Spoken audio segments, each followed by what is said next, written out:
Greetings and salutations, everybody. Welcome to my YouTube channel. My name is John Campea, and this is a companion video. Now, what are companion videos? Well, I'm awfully glad that you asked. You see, every day on the John Campea Show, Monday through Friday, we take live questions from the audience during the second half of the show, but quite often we don't have enough time to get through all the live questions that got sent in, and we've got about 23 pages worth of them to get through right now. So let's jump on over and start getting caught up on those questions you guys sent in for the show.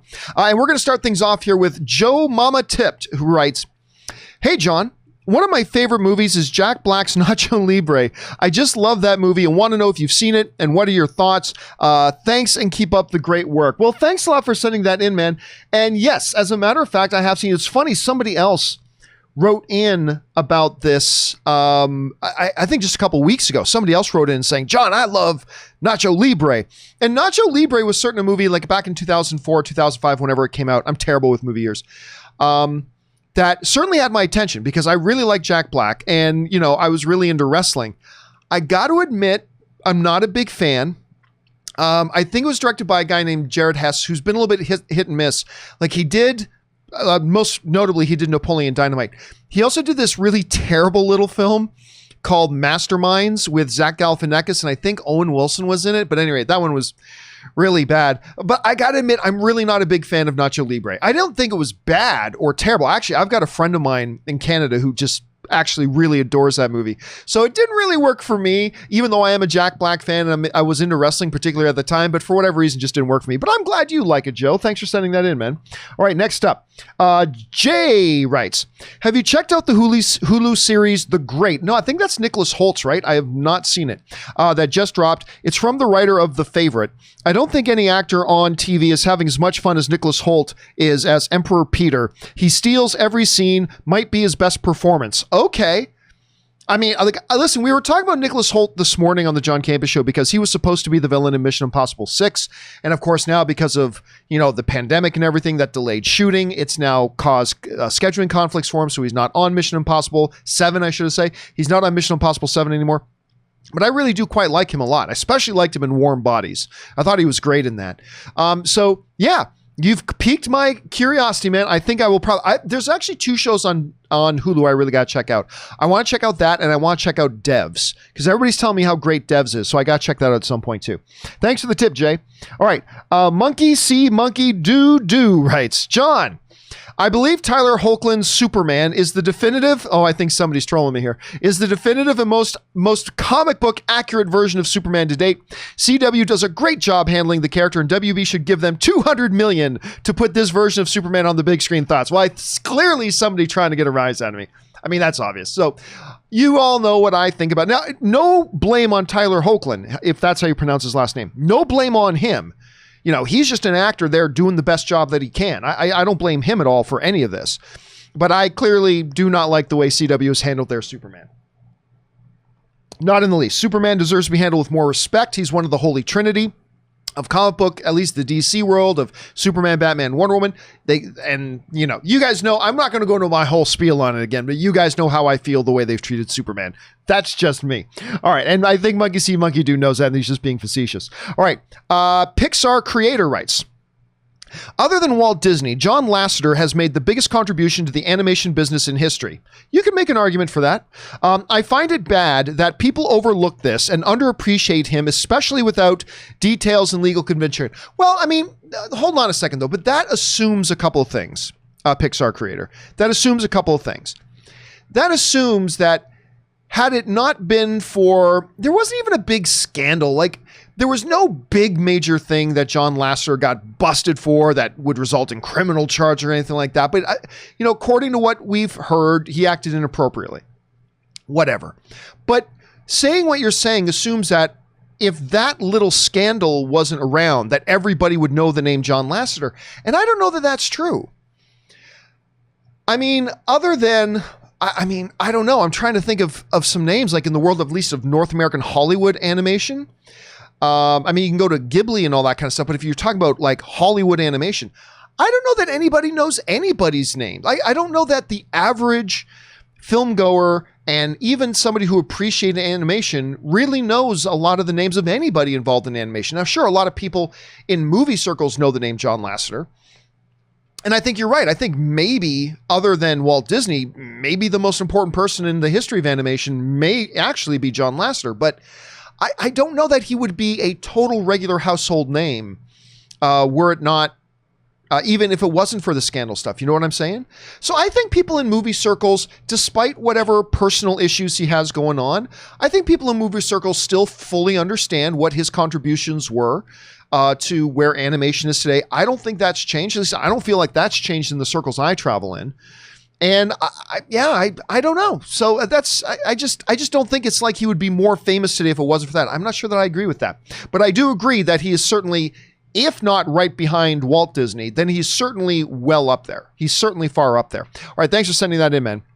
All right. Landon Blake Hendricks writes, do you think that the MCU will, after this next initial 1 or 2 of Kevin Feige's planned phases plays out, of censored child-friendly products plays out, will turn to more mature content for the children who watched from Iron Man till? I think what it is, that's not worded very well, but I think what it is you're asking, Landon, is, do I think that after the next phase or 2 that maybe Kevin Feige will start making MCU films more mature? I don't think so, and I don't think he needs to. Like, I don't know, like, call me crazy.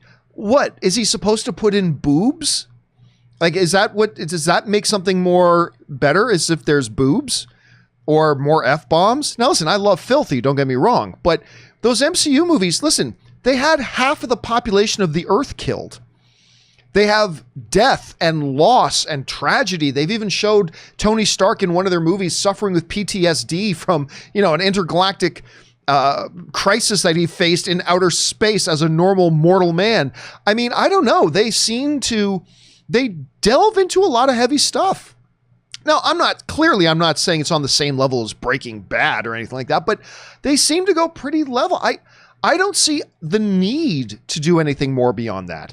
It's not like, oh, if only they said fuck more often, then the movies would be better. I just don't feel that. Now, there are movies and characters and stories where I feel like, yeah, stuff like that would feel more natural if it was in that particular story. But in something like the MCU films, I don't think there's any need to do it other than doing it for the sake of doing it. You know what I mean? But hey, that's just my take on it. So no, I don't see them going any more mature. I already find them to be quite mature. Just having nudity and sex doesn't make something mature. At least that's my take on it. So no, I don't see them doing it, and I don't see them having any need to do that. That's just my take on it personally. All right, next up, Ben Rayner writes, I'm bummed out. I love Ruby Rose as Batwoman. Of course, we talked yesterday on the John Campea Show about Ruby Rose. Both she didn't want to be in the show anymore and the show didn't want her anymore. And so she is out of Batwoman after just 1 season as their lead. I'm bummed out as I love Ruby Rose as Batwoman. I'm in the minority, but I love the season. I thought she was great. Extremely disappointed. Love her stuff with the crossover too. I'll say this. I only watched like the first 3 episodes of season 1 of Batwoman. It just wasn't for me. I'm not trashing on the show. I'm not saying it was awful. I'm just saying it wasn't for me, so I kind of jumped off it. But, I didn't think there was any problem with Ruby Rose playing the role. I mean, I know there are a bunch of people out there slamming and saying she was terrible in it, but I watched the first 3 episodes. I didn't think there was anything wrong with her performance. The show just didn't work for me. I didn't find the writing particularly good. I didn't like the way they were kind of pacing it. It's just, nothing about it felt needed. And so I kind of ditched off of it. But yeah, I had no problem with Ruby Rose in the role, but clearly she was not happy. They were not happy with her. It just wasn't a good fit. So it is unfortunate for those who were fans of the show and fans of her, but you know what? She'll land on her feet and the show will go on, man. The show will go on. Thanks for writing that in, Ben. All right, next up, Ryan Lohner writes, one other show where the lead actor left after 1 season was Michael O'Hare in Babylon 5, which we later learned was actually because he had schizophrenia. I'm hoping Batwoman can recover as well as that show did. Now, it's been a long time since I've watched Babylon 5. It's been I had this buddy, Darren, who used to do a podcast with me back in the movie blog days, my buddy Darren Connolly. He was a psychotic Babylon 5 fan. Like, I'm pretty sure he thinks that's the greatest TV show in history. Anyway, I'm trying to remember that specific thing. I don't remember, but if you're right, that's some excellent fact finding right there. Because I was asking on the show the other day, has there ever been a show where the lead, not just one of the cast members, but the lead character of the show left the show after just one season, and that show got renewed for another season. And I couldn't think of one. If that is one, then good fact hunting on that, Ryan. Well done. All right, next up, Josh Burlington writes. Bullington, I mean. Josh Bullington writes. I wouldn't mind seeing Genevieve Padalecki playing Batwoman. She's been on a CW show as Ruby alongside her husband in Supernatural's 4th season, and she's got the right build to play Batwoman. Well, I mean, look, me with X actors playing X roles, you can find 1,000, actresses who will have the right build. You can find 1,000 actresses that do it. And just the fact that she's been on for a couple of episodes of a CW show, I don't think that makes her particularly best qualified. Don't get me wrong. I have no objection to her either. I got a feeling, though, they'll go for more of a name. I still feel like they're going to go for more of a name. I don't know that for sure, and we'll have to certainly wait and see. But I wouldn't have any complaints if they went with her, but just because she's got the right body type, I don't think that's necessarily credentials for it. I mean, it's nice to have the right body type, but I think there are many, many, many actresses they can find that will have the right body type. And then you got to go for pure talent. And I don't know that I've seen Genevieve on anything else other than playing Ruby on Supernatural for like just a few episodes. I don't know that. So I can't really say whether, for all I know, she's the greatest actress in the world. I just don't know. So I can't have any strong feelings on it one way or the other. But I am looking forward to when they pick up on Supernatural. All right, Major Tom writes, while I prefer Christopher Reeve as Superman, Henry Cavill comes in at least a very close second. Henry Cavill is actually my favorite Superman. But the one thing we might agree on is that Russell Crowe is the best Jor-El. He's effing awesome. Kevin Costner and Diane Lane were also good. Great cast. I thought the cast was fantastic. From Michael Shannon as Zod, to Pa Kent, to Jor-El, to Superman himself, to Ma Kent. I thought the casting was wonderful, and I thought the cast themselves were all great. Obviously, because, Jor-El is played by one of my all-time favorite actors, Russell Crowe, and you can't see it right now, but one of the few hot toys I own, it's right up there. It's Russell Crowe's Jor-El, who kind of looks down over me as I do the show. And then, of course, you can just sort of see roughly beside me. Let me see if I can bring up the image here. You can just sort of see roughly beside me right here. There's Henry Cavill as Superman right there. So you know how I feel about that. I mean, Christopher Reeve, here's the thing, though.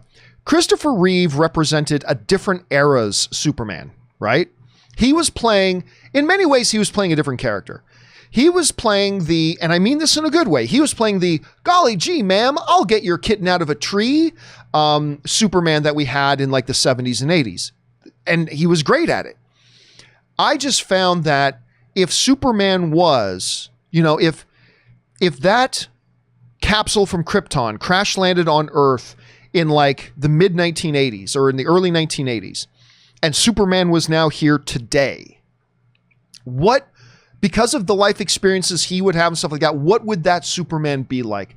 And I just find something resonates very true about the Superman that not only that they wrote, but the Superman that Henry Cavill manifested, Now, not everybody agrees. A lot of people hate that movie, which I still don't understand why. I think it's the most underrated comic book film of all time, but hey, it is what it is. But all due respect to both eras of Superman. All right, next up. And by the way, I liked Brandon Routh as Superman too. I really did.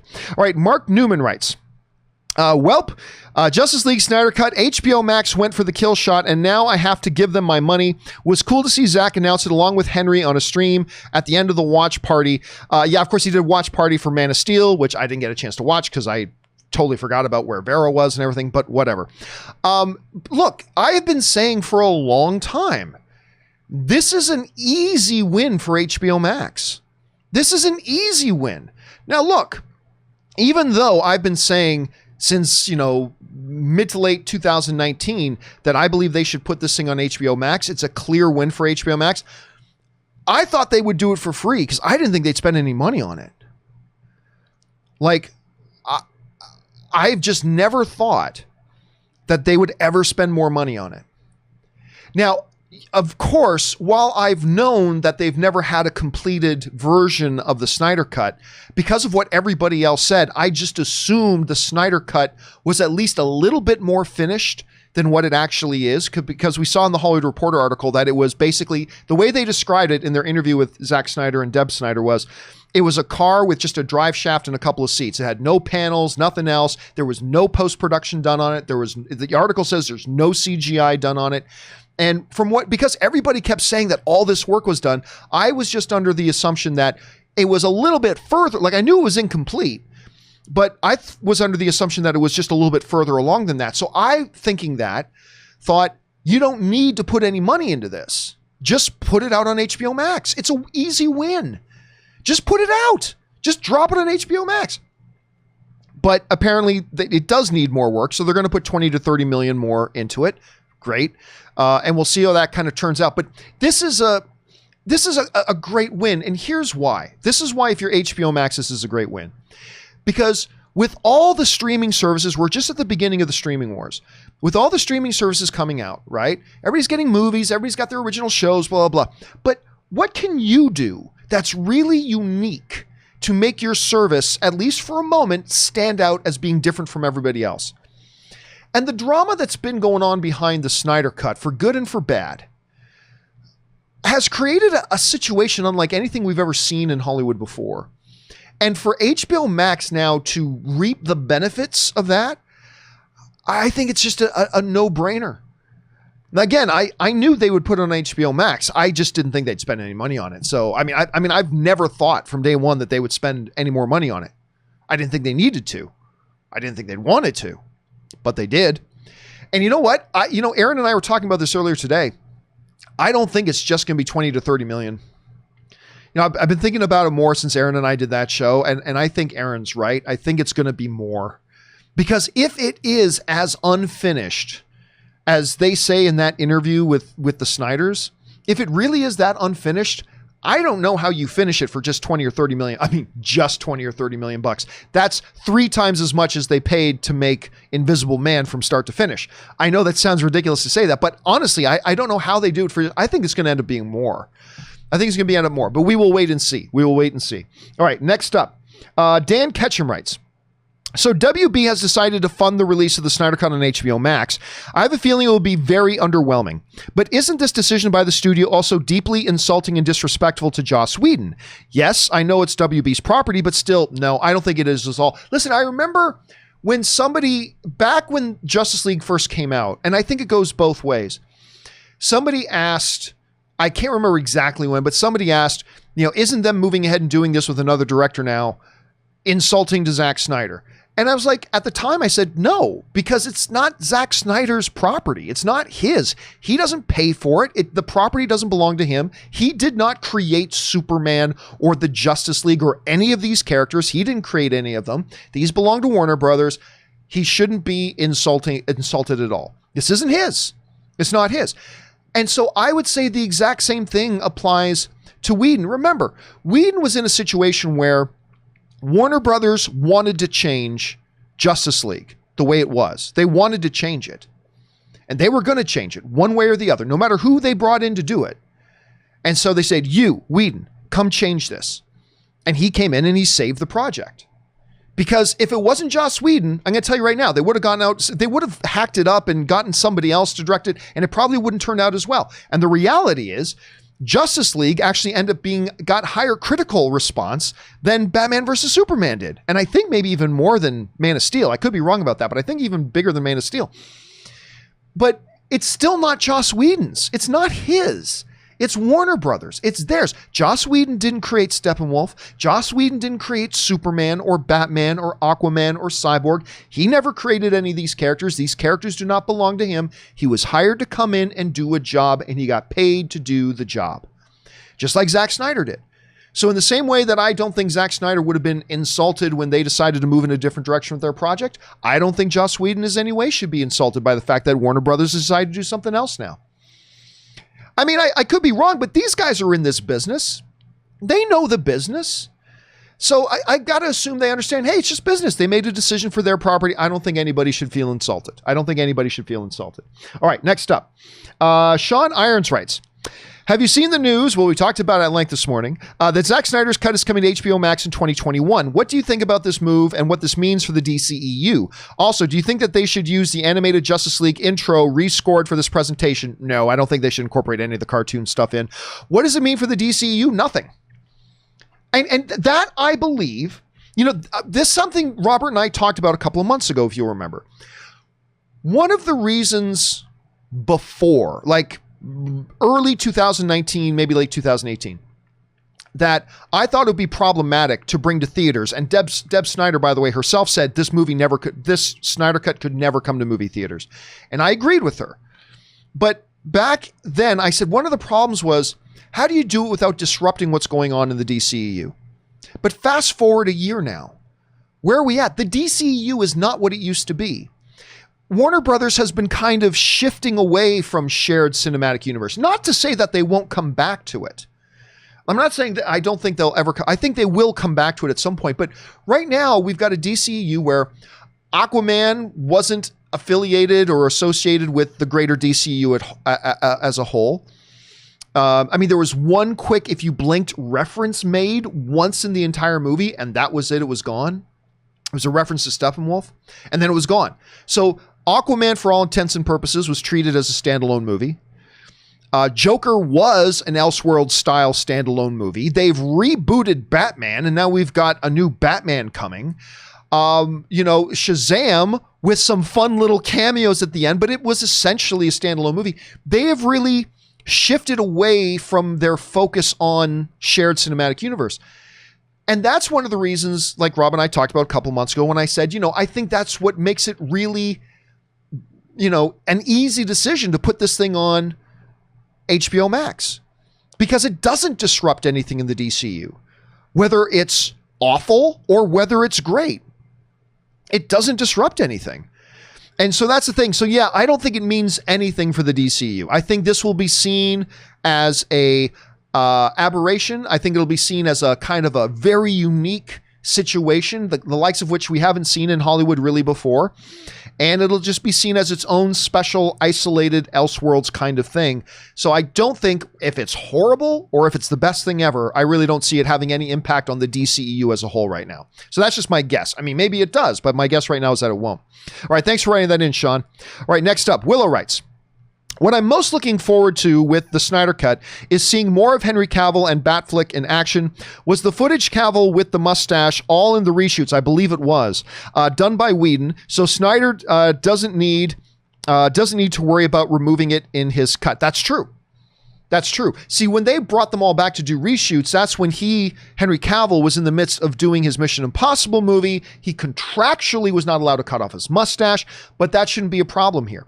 Now, everybody needs to remember that in that interview piece in the Hollywood Reporter about this story, they mentioned that they might bring back some actors to record some dialogue. There was nothing in there about,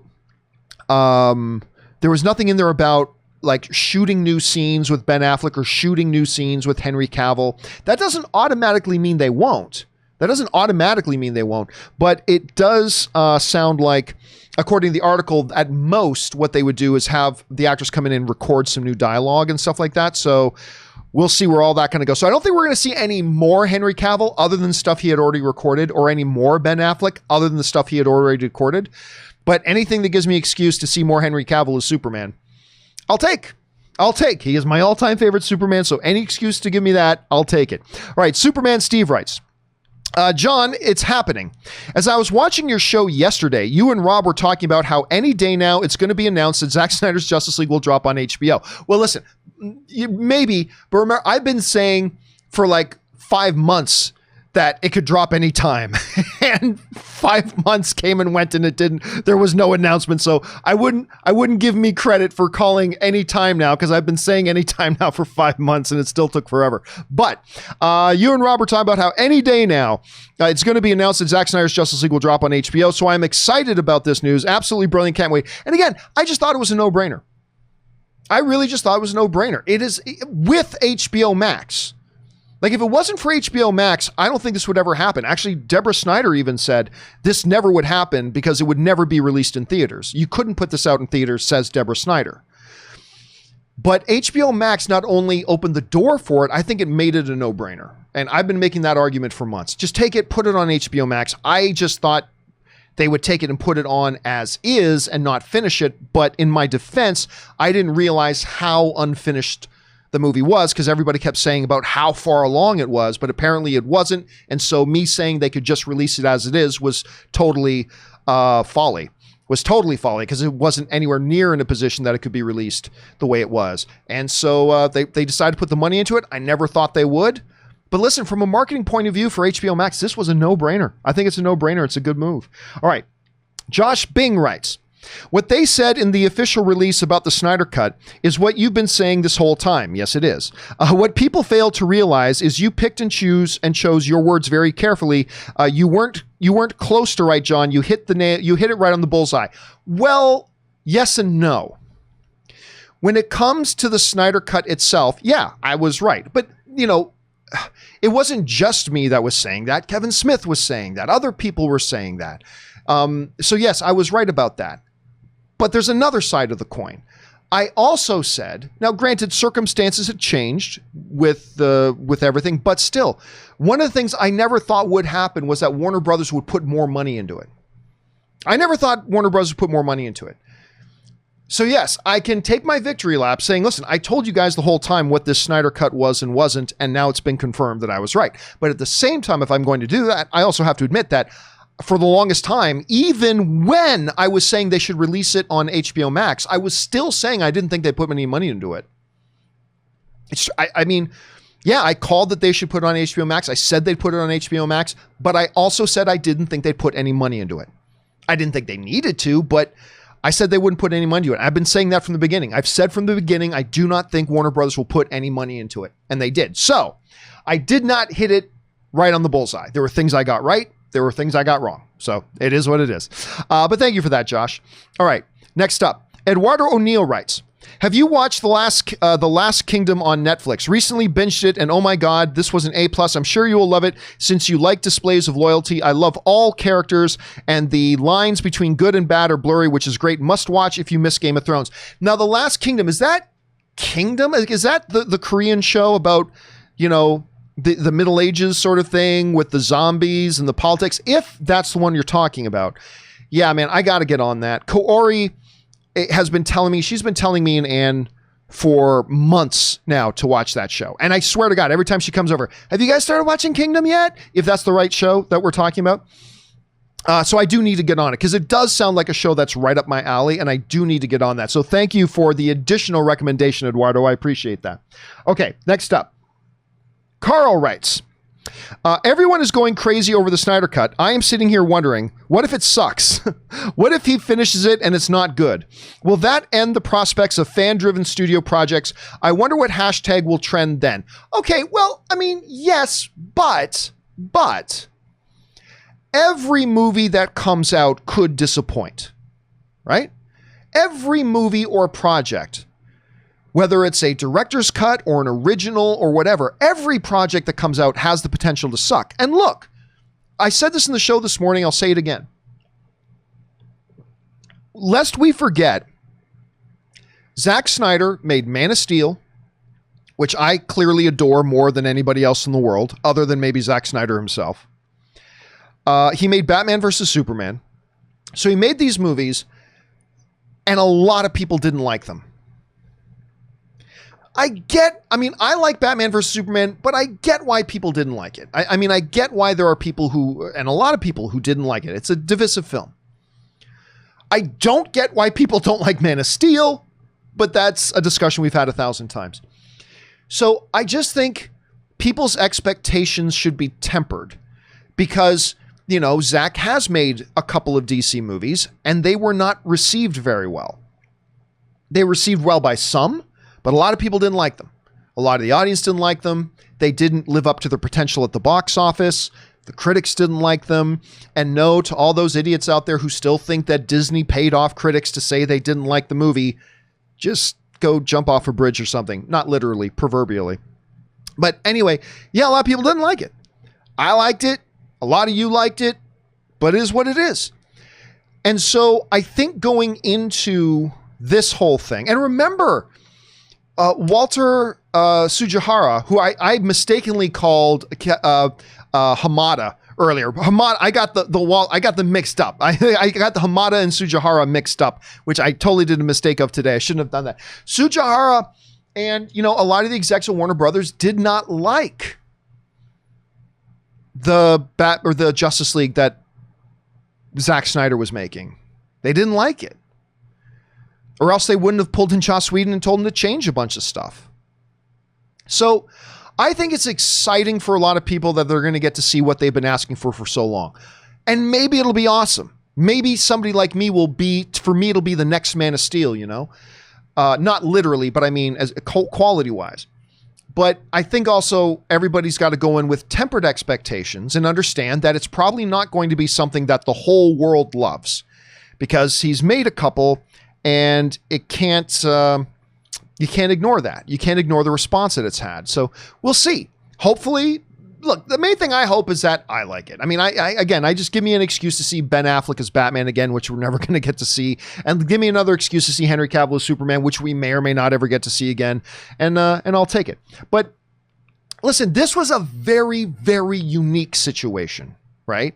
There's never been a situation in Hollywood, much like all the drama, even before the hashtag release of Snyder Cut stuff, even before that, the drama surrounding Justice League is like I said, unlike anything we've really seen in Hollywood before. I can't think of a lot of precedents that equal to it.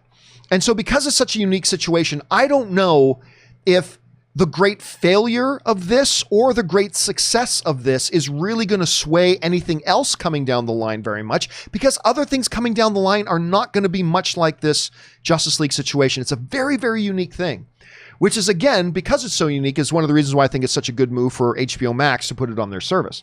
All right, next up.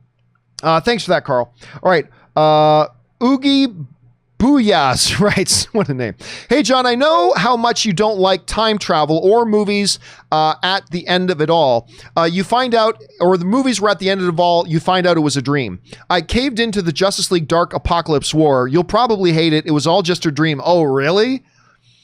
Some good parts, though. Okay, thanks for letting me know, because I've had some people telling me it's not very good. I've had some people telling me they thought I should check it out. I have been thinking about watching it. Now, I'm not a big fan of Marvel or DC animated stuff. There are exceptions. There are a few things I do like. But for the most part, I don't really like Marvel or DC's straight-to-home video animation stuff. I find most of it garbage. But that's just me. So, but I've had a lot of people telling me maybe you should check out Justice League Dark Apocalypse War, but hearing that it was just, okay, maybe you're just kidding, but that sounds terrible to me. That sounds just terrible to me. Oh man, I hope you're not serious. All right, anyway, thanks for sending that in if you're correct about that. All right, next up. Kevin Yu writes, how big of a role do you think Walter Hamada played in the release of the Snyder Cut on HBO Max? I hope that you and Ann are safe and healthy during this time. Bring on the filthy. First time donating. Well, thank you so much for that, Kevin Yu. Listen, I think Walter Hamada has done an incredible job with kind of righting the ship of the DC universe. I mean, listen, it is under him that we've had the first $1 billion film in Aquaman, then another $1 billion film in Joker. We've had, I thought, an excellent Shazam movie, even though it didn't blow the doors off the box office. It was an excellent film. I think Wonder Woman 84 looks really fun and great. I think he's done a tremendous job. But honestly, I don't know that he had much to do. I think this really was the Warner Brothers CEO. And I'm free, Rothman or something like that. Anyway, I think this was really more, because we talked about it on the show today, I really think it was more him that did it. I don't think Hamada played much of a role, because again, this isn't going to be connected in with their DCEU. This is not going to be canon. Canon is going to be the movie. So I don't really think, Walter Hamada is going to be influenced by this one way or the other, or hurt by it, or helped by it in any way, shape, or form. I think they're seeing this as outside of him. It's its own standalone thing. It's separate and outside of everything else. It's a special event. It's a special event. So I don't know, but I'm just guessing. I don't think he probably had much to do with it, and I don't think he needed to have much to do with it. All right, let's move on here. Next up comes us from Ben Rayner, who writes, hi, John, are you rejoicing about the Snyder Cut? Not really, but I mean, I'm happy. A lot of people are happy. And again, any chance I do get to see Henry Cavill and Ben Affleck again in these roles is good. Seems like you called the amount needed to be spent Also, know that we're getting Snyder Cut. Feels weird to type that. Over under 35%, there's a chance we could get Man of Steel 2 within 5 years of either HBO Max or theaters. I'm going to go under 35%. Listen, just because they're doing it, I don't think Warner Brothers believes in Zack Snyder. I think they recognize that this is a tremendously unique situation with nothing but possible upside. Because listen, even if let's say this Snyder Cut thing is terrible, even if it's terrible, it's still a great play for HBO Max. It is such a unique situation and a unique piece of content. Like I said, the situation and the likes of which may never be repeated again. It is so, again, just unique in that way that it is a brilliant thing to do it, even if the movie ends up being terrible. I think Warner Brothers moved away, but then again, this may have been more Sujihara at the time, but they decided to move away from Zack. I don't think, and remember, Man of Steel underperformed financially, despite the fact that I think it's one of the greatest comic book movies ever made. Batman versus Superman did not fail financially, but it underperformed financially. And they weren't happy with the way the movie was going before. So I don't know that this adds anything. Look, I'm still holding out hope we get more Henry Cavill as Superman. I don't think it'll happen, but I hope it does. But I honestly don't think that the success or failure, how good or how bad the Snyder Cut turns out, I don't think is going to positively or negatively influence whatever chances there are that we get Henry Cavill back as Superman again. If we're going to get him back, we're going to get him back. If we're not, we're not. And I don't think it'll be helped or hurt by whatever happens with the Snyder Cut. But that's just my guess. All right, next up, we've got one from an anonymous viewer who writes, "Hey, John, do you think the MCU would ever go dark enough to have one of their heroes go bad and become a villain? Corruption happens in comics sometimes. Would Disney ever have the guts to do such a thing, or would they save face?" Well, I mean, I don't think it's a matter of guts. I mean, guts isn't it. The problem is once you have your hero go bad, then that's it. Like, now you can't have that hero anymore. And that could be dumb. I mean, what are you going to do? Have Iron Man go bad? Okay, great. Now you can't use Iron Man anymore. You can have Thor go bad? Okay, great. That'll be great for one movie and one story, but then you can't use Thor anymore. Like, there are times in the comics when it's done and done well. For example, the magnificent comic run of Injustice Gods Among Us. It's magnificent. The whole story about Superman going dark was great.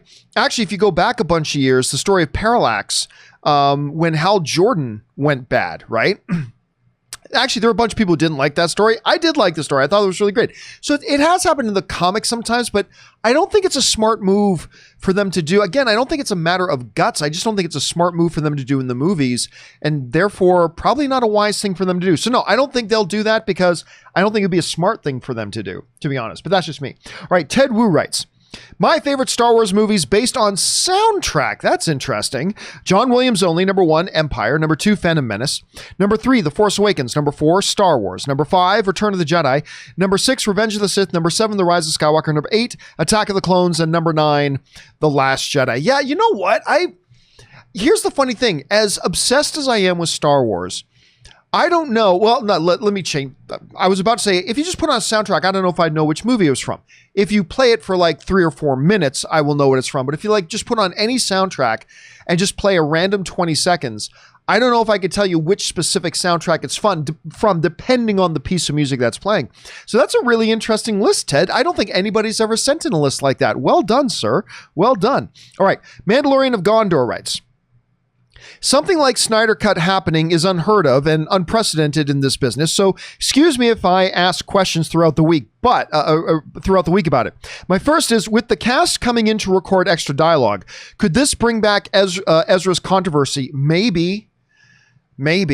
Now, it's important to note that the Hollywood Reporter story in their interview with Zack and Deborah Snyder, they only said they could have some of the cast come back to record additional dialogue.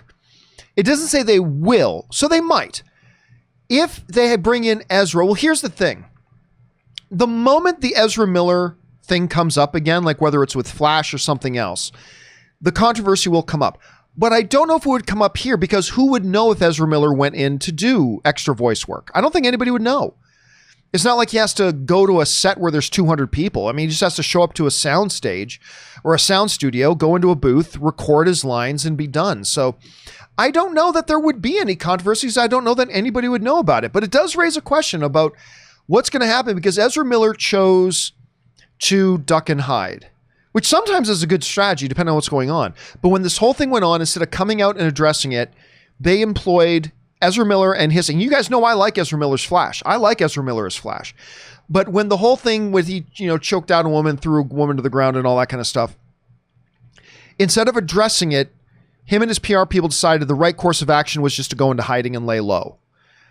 And so we'll see what happens. Like when something comes up again that involves his name, whether this will come back to bite him in the ass or not. But I don't think it would with this. With this, just showing up anonymously to some sound studio to record, I honestly don't think there'd be much blowback on that. I don't think there would be much. But we'll have to wait and see.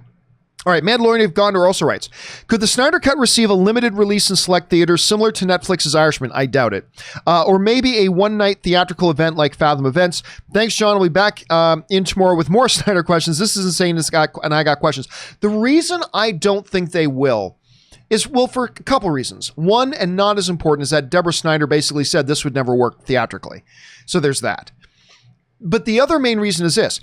The whole reason HBO Max is taking this is to benefit HBO Max. Like, if you're going to do that and you're going to put it in there, like Netflix put it out in theaters so they could get Academy Award consideration. So Irishman could be Academy Award eligible. That's why they did that. But for HBO Max, the whole reason you're doing the Snyder Cut thing is to get everybody to pay attention to HBO Max. Pay attention to HBO Max. It would seem to me at any rate, that it would be counterproductive to then say, oh, good, we're getting this. And by the way, you can watch it in other places too. No, if you're HBO Max, you're like, we got this thing that a bunch of people want to see, and the only place to see it is HBO Max. So I think that's the way they're going to handle it. Could be wrong. You never know. Jared's Reviews writes, 2 months in and knocked out an additional 43 movies with a total of 90 movies. A lot of people, included Jared's Reviews, have been using this time during the pandemic and lockdown to get caught up on a lot of movies. 90 movies so far. New movies I've watched are Tron Legacy, Vacation, Boyhood, Code 8. I still haven't, the Stephen Amell one. I'm thinking of something else. Definitely Maybe. Oh, I love that. That's a great Ryan Reynolds one. Extraction, Spencer Confidential, Bridesmaids, Silver Linings Playbook, World's End.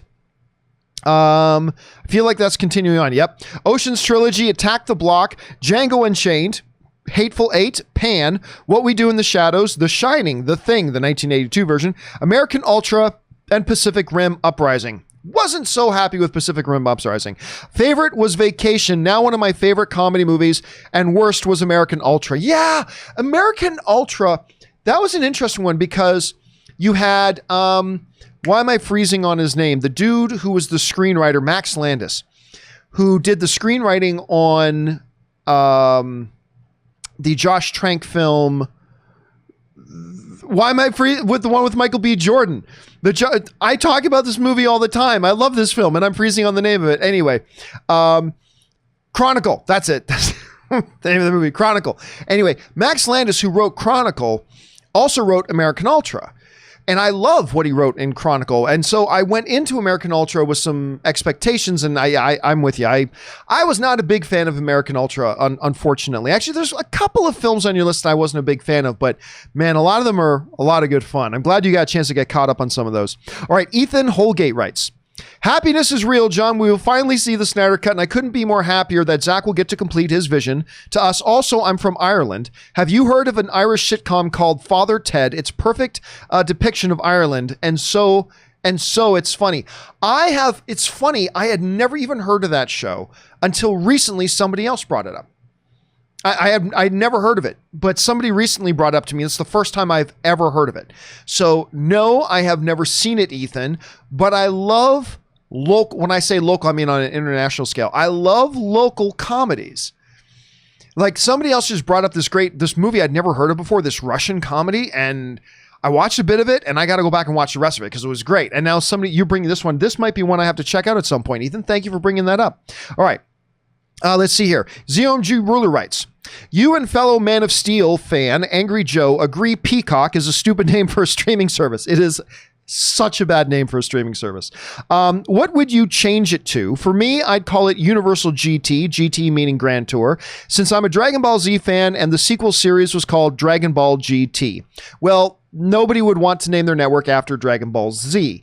That said, it almost doesn't matter what you call it. I mean, because the name of it isn't going to make it any better. Just like calling it Peacock, as stupid of a name as it is, that's not going to make the network any worse or any better. It's just a stupid name. I would call it anything. You know, Comcast Universal. I don't care. Call it Fred for all I care. Call your damn network Fred.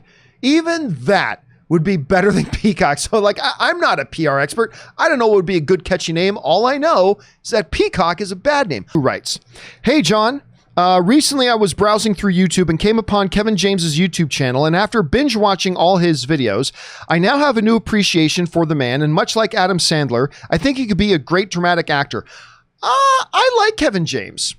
I've never been a big fan of many of his movies, but he's done a couple of things I like, including that one where he's like the school teacher and becomes an MMA fighter. I can't remember the name of it, but I did like that one. But I've never seen him do anything that would suggest to me he could be a good dramatic actor. I'm not saying he couldn't be. I'm just sitting here saying I've never seen him do something that made me go, wow, I bet he would be a good dramatic actor. Like Adam Sandler has shown a lot of that. I've never seen that with Kevin James, although I do like Kevin James. I didn't know he had a YouTube channel. I may have to go and check that one out. Thanks a lot for that, Angel. All right, next up, Wakandan Forever writes, I trained Muay Thai and Jiu-Jitsu. What made you want to start training in MMA? Were you a fight fan before you started training, or did you start training and become a fan? Who is the better MMA fighter, you or Ann? I love Randy Couture. He is a natural. Randy Couture is a sweetheart. Anyway, what got me? When I was a kid, I went to Huntington Park Community Center and started taking karate. That's when I was young. I would go to Huntington Park Community Center in Hamilton, Ontario, Canada. And I went and took karate there. And then I didn't do a lot until like years later when UFC, the first UFC I watched was UFC 2 with Royce Gracie. And that got me hooked on combat sports, was UFC 2, Royce Gracie. I mean, that's where I think a lot of people got initially, hooked into the sport. Because at the time, UFC was very different than what it is now. There were like a fighter would fight like 3 times in one night. There were no weight classes. So you had these like 400-pound guys against 165-pound guys, right? And Royce Gracie captured the world's imagination because here you had all these giants and big muscular guys and flashy martial artists. And in comes this kind of scrawny, awkward looking dude, Royce Gracie, and he's just killing everybody by grabbing them, pulling them to the ground, even pulling them on top of himself so he's on the bottom. And I just never forget, like, it was the first time I ever saw those heel kicks where he would be on, like, he would purposefully go to his back and pull somebody on top of him. And then he would hold them down. He would extend his leg out and use his heels to kick into the kidneys, just bam, bam, bam, bam, into the kidneys of people, and eventually choke them out. It's just something no one ever saw before. And it was so different and unique, and that really got everything. So I took more. I went to a couple places in Hamilton. Then when I moved to Hollywood, that's when I first started going. I went to Legends MMA, which was owned by Randy Couture and Bas Rutten, as a matter of fact, who is friends, by the way, with, why am I just forgetting about who we were just talking about? Kevin James. Bas Rutten is friends with Kevin James. And then, then Anna, when we went to Corona, we started going to the UFC center, and yeah, that's just kind of what got us hooked in all that. It was UFC 2, brother. It was UFC 2. All right. Wakanda Forever also writes, biggest UFC upset, Cyborg Nunez. Now that wasn't that big of an upset. McGregor Diaz. That was a minor upset. Rousey Holm. That was a pretty good upset. Silva Weidman. I actually picked Weidman in that fight. And remember, George St. Pierre also picked Weidman in that fight. I thought Weidman was going to win that fight. So I wouldn't call that an upset. I thought Cyborg would destroy Nunez. Oh, I didn't. I thought Cyborg could have won that fight, but I wasn't surprised at Nunez. I was surprised the way she won. Anyway, I was nervous for Nunez. She was going up in weight, and I thought she was way too small for Cyborg. Nunez lit her up like a Christmas tree. The by far easiest, the biggest upset ever in the UFC to me was Matt Serra versus George St. Pierre 1. When Matt Serra caught George with that one looping punch behind the ear, legal punch, caught George behind the ear, totally threw him off, and Matt Serra beat George St. Pierre. Now, of course, later, George St. Pierre had a rematch with Matt Serra and annihilated him, but still, Matt Serra beat George St. Pierre. He beat George St. Pierre. And like, to me, that still remains to this day the greatest upset ever. And I really like Matt Serra, by the way. I think Matt Serra, not just as a fighter, I always liked his fighting style, but I also just think he's a really entertaining dude on camera. But I'd say that was the biggest upset, was Matt Serra over George St. Pierre. All right, next up. Jason Ashcroft writes, "Hey, John, thanks for all you do. I'm sure you've already talked about it, but what are your thoughts on Ben Affleck's movie, The Way Back? Personally, I loved it and thought he did a tremendous job. Thanks. He was awesome in it." You know, I was like a lot of other people that is like, really? Ben is going to come and do a role where he's a recovering alcoholic? Isn't that a little bit close to home? Maybe. I was like that. But then when I heard him starting to talk about it and saying like this was actually really a cathartic experience for him to do that and therapeutic in some ways, I started to get into it. And then when I saw the trailers, I love the trailers. And Ben's wonderful in it. And it's a really nice movie. It's not like Oscar material to me, but it's a really nice movie. But Ben was truly wonderful in it. I'm not saying he should get an Academy Award nomination, but he was really wonderful in it. And, I think a lot of people forget just how good of an actor Ben Affleck can be. And I think he showed it off in this, and I thought it was a really good experience for him. So, yeah, I like that one too, Jason. All right. Damo Davies writes, "I was lukewarm on the DC movies under Zack Snyder's watch. Since he was released from the DC movies, I have seen a marked improvement and coherence in the movies and don't get this mass hysteria, which is broken out online. I feel like I'm alone in this." Look, it's weird because on one hand, I agree with you. I think the DC universe has definitely taken a step forward post the Zack Snyder era. I say that, but to me, the single greatest DCEU movie still remains one of Zack Snyder's movies, which is Man of Steel. So I agree. Listen, in the post-Zack Snyder era, they changed directions, have a $1 billion Aquaman movie, have a $1 billion Joker movie, made a really good Shazam movie, and everything's looking good. Things are actually looking up for DC. I agree. But at the same time, Zack Snyder, to me, made the single best movie in the DCU, which is Man of Steel. Not everybody agrees, and I accept that, and I appreciate that. But yeah, to me, Man of Steel is still the best single one. But yeah, it was divisive. But so I'm a little bit I got one foot on both sides of the fence on that one, Damo. All right, Damo also writes, "Derek, I'd like you to meet Katinka." Oh, this is from Zoolander. "Katinka Inga Bogodavana, na. She'll be your day-to-day on the campaign. Mila Jovovich in that movie." Well, everything about Zoolander. It's you guys know this. It's a top 10 favorite comedy of mine forever. Let's not talk about Zoolander 2. I have seen Zoolander probably over 50 times. I've probably seen it over 50 times. And I never get tired of it. I never get tired of that movie. I love it's just, but I've seen Zoolander 2 once and I will never watch it again. But I love that first one. All right. Damo Davies also writes, "One of three. As a fan of the Halloween series of films, I was not so quietly outraged by the disregarding of all, and I use the word loosely, continuity, which was disregarded in the series with Halloween 2018. If you make your bed, you should lie in it. Imagine is a new Star Wars, you probably meant there is. Imagine there was a new Star Wars movie came out in which a sequel to Star Wars alone, and so Luke and Leia are no longer twins, and Darth Vader is not their father, and Darth Vader is not Anakin Skywalker, but murdered him. I imagine that the fans would not, I'd wager, the fans would be outraged.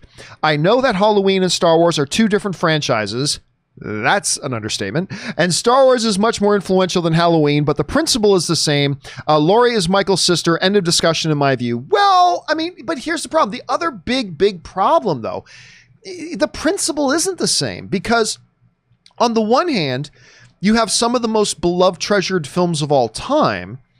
On the other hand, you have a very recognizable IP with a lot of very forgettable films that have backed you into a corner of the only way you can move forward is to throw out some of the stuff that came in between. And what was the result? The result was, in my opinion, the best Halloween movie ever. Now, I may be alone in that, but I really do think this last Halloween movie is the best, and honestly, to me, the only good Halloween movie. I thought it was fantastic. I was really pleasantly surprised by this new one. And it came as a result of going, you know what, let's just pretend those other ones don't exist, because they're not beloved. Sure, they have their fans, like everything does. I'm not discounting that. They have their fans like everything does, but not on any real scale. I mean, it's to the point that a lot of hardcore Halloween fans will still point to a number of the Halloween films and go, yeah, we don't talk about those ones. So if you can revitalize your franchise, if you can resuscitate and bring new life into your franchise by saying we're going to remove these elements that were not very much liked by a lot of people, and we're going to say this picks up right from that point, then do it. Now, that would be more difficult with Godfather or with Star Wars, because these are the subsequent films are beloved films. Star Wars, Empire, Return of the Jedi, they're beloved. And so you can't do that. And I think that puts them in a very, very different space than, say, the Halloween franchise. Now, that being said, being a big fan of the Halloween franchise, I can understand you being upset. If those are films that are special to you, then yeah, I can totally understand why you'd be upset that they essentially threw them out. I get it. I don't relate, but I understand. And I don't think you're crazy for feeling that way. But I think even feeling that way, you need to understand and recognize that, you know, there are certain franchises that have that sort of circumstance where you can do that, and others that you can't. And I think it really depends from film to film and the different franchises. Anyway, I appreciate you sharing your thoughts on that, Damo Davies, very much. And again, I think you have every reason to feel upset if you were a fan of that franchise. All right, David Crabtree writes, Batwoman isn't the first DC superhero TV show to recast its lead title character after the first season. This also happened after the first season of the syndicated live-action Superboy in 1988, which I never watched. Not even a single episode, which then went on for 4 seasons and 100 episodes. If I remember correctly, didn't like the entire cast get replaced between season 1 and season 2? I've never watched the show. I've never watched it. But I remember hearing a couple of interesting pieces of trivia. Number one, that I believe that show changed its entire cast from season 1 to season 2. The second piece of trivia I heard is that the dude playing the lead, Superboy, was actually older than every other actor to play Superman the first time they played Superman. I just thought that was funny. I'm not sure if those factoids are true or not, because again, I've never seen the show. But that is an interesting one to bring up, David. All right, next up, James Hoffman writes, very happy with the news about the Snyder Cut. Getting to see Snyder's vision, new scenes, and just seeing my favorite DC superheroes again on screen is a huge win. And it seems like they're putting in the money and effort to really do things the right way. My one question, I was saying this to Aaron earlier today. I said, listen, I never thought they would put up the money. I mean, let's just be clear. I never thought they'd put up the money. I thought they'd release it as is. But again, I didn't realize how unfinished the movie was. But I thought they would release it to HBO Max as is. I never thought Warner Brothers would put a dime into it. Straight up. I never thought they would. So that's a huge, huge thing that they did. But now I kind of feel like, well, if you're going to put money into it, do it right. We were saying that earlier in the show. Listen, if it really is as unfinished as they said in the Hollywood Reporter in that interview with Zack and Deborah Snyder, if it really is that unfinished, is $30 million enough? Is $30 million going to be enough? Like, if you're going to do it, just do it right. Listen, $30 million is better than none. But I'm just thinking, if you're going to do it, why not make sure you put enough money into it to do it right. I don't know. That's just what I kind of think. We'll see. We'll see if it'll be enough and if it will be enough to do it the right way. All right, James Hoffman writes, just finished season 1 of Amazon Prime show Upload. That's the one with Stephen Amell's cousin, Robbie Amell, I think it is. Anyway, I really liked it. It presents some really interesting sci-fi concepts. The world building is really good too. I was intrigued by this vision of the future with self-driving cars, digital afterlife, etc. Yeah, see, that's it. Amazon Prime, we've talked about this show before. Amazon Prime is just killing it. They're doing a lot of really, really good original stuff. And while this show looked interesting to me, it also looked like a blatant ripoff of The Good Place. And so I kind of leaned away from it. And then a bunch of people saw it and told me, yep, it is kind of a ripoff of The Good Place, but it's actually still good. So I got to check it out at some point. Because, Robbie Amell, good Canadian kid in there. I should check it out myself. So I think I will check it out at some point. Thank you for the recommendation, James. All right, next up. Jedi Lori writes, John and Rob, who's not here right now, when does a franchise become a franchise? Is it after 2 movies, after a trilogy? How many movies makes up a franchise? I would say, in some cases, just 1. You make Guardians of the Galaxy, to me, that instantly is now a franchise. But that's not always the case. So, like, for instance, when they made Imagine This, that was the comedy with Robert De Niro and Billy Crystal. Or Analyze This with Robert De Niro and Billy Crystal. It was a standalone movie. But then they did Analyze That, the sequel. Terrible sequel to a great first movie. But at any rate, now it becomes a franchise. But I think depending on the nature of the movie, even one movie now kind of makes it a franchise. I feel like this. If you make a single movie where it becomes clear more are going to come, it's already a franchise. But now we're getting into semantics, Jedi Lori. But yeah, I think under normal circumstances, once you have more than one movie, it's a franchise. But in certain circumstances, like when a movie lands, like Avatar became a franchise like even before the first movie was done its run in theaters, right? We already kind of recognized Avatar as a franchise, even though it was just one. So normally 2 movies or more, but some specific circumstances, just 1 movie, I think you can start referring to a film or a property as a franchise. Good question. Good question, Jedi Lori. All right. Matt Torres writes, hey, John, with the Snyder Cut being, in his words, a whole new thing, what effect will this have on the compensation for the actors? Will actors who were cut from the theatrical version but who appear in the Snyder Cut be entitled to residuals now? I don't know. I was told recently that residuals don't work the same way these days like they used to in the past.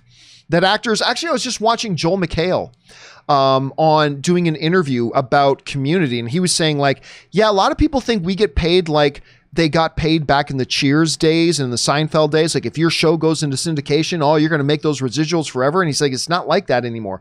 So it all depends on the individual actor's deals. I think it all depends on the individual actor's deals. Now, the best person for me to ask that would be Erin, because she's actually in the Screen Actors Guild. She's in SAG. I am not. So she would be good to answer that. But I honestly don't know. I don't know how that would change, because I got to imagine if the actor showed up and did the work, whether they got cut out of the movie or not, they got paid. Are they entitled to residuals? Now, that's a good question. I don't know. I'm just going to guess it'll all depend on the individual contract that each actor has. That's my guess.